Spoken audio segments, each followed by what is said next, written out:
Have you ever felt like you trying to break through iron wall in a glass body? Sometimes the problem isn't that you're not good enough, but that you are using the wrong version of yourself for the challenge you are facing. Interestingly, the answer for this identity element isn't in a psychology book, but in a 1996 castle. It all starts with a simple invitation. Princess Peach invites Mario to her castle to enjoy a cake she especially for him. But when he arrives at her castle, the warmth of her letter disappears. Instead, there is deadly silence. Bowser, the king of the Koopas, has not only kidnapped the princess, he had shattered reality.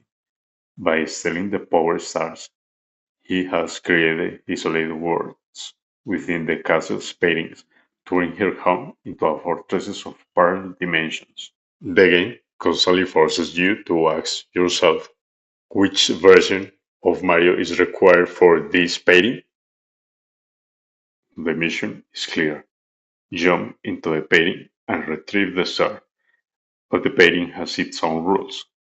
You soon realize that the Mario you know isn't enough. To reach the unreachable, you need the lightness of a bird. To walk on the wire or cross through flames, you need the density of a metal. And to evade surveillance, you need invisibility. Rather than a lesson of overcoming adversity, it's an exercise in pragmatism. The castle functions as a laboratory of identities, where success depends on recognizing when a strategy has become obsolete. It's not about growing up, but about reinventing oneself. Forcing the standard physical form in a world designed for metal is not perseverance, it is a systemic error.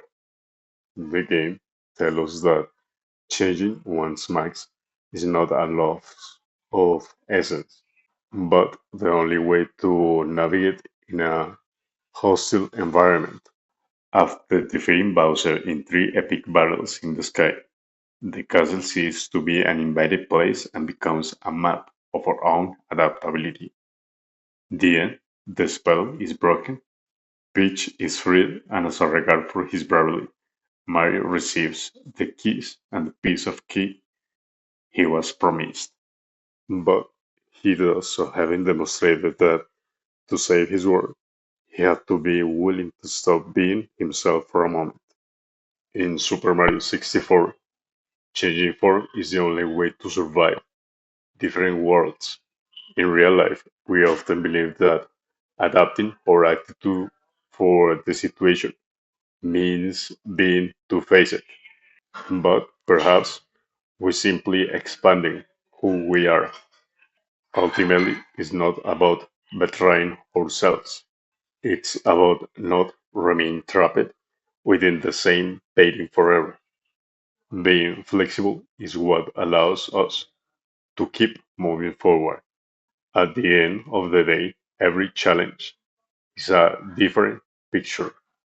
Are you wearing the right hat for the world you are in today?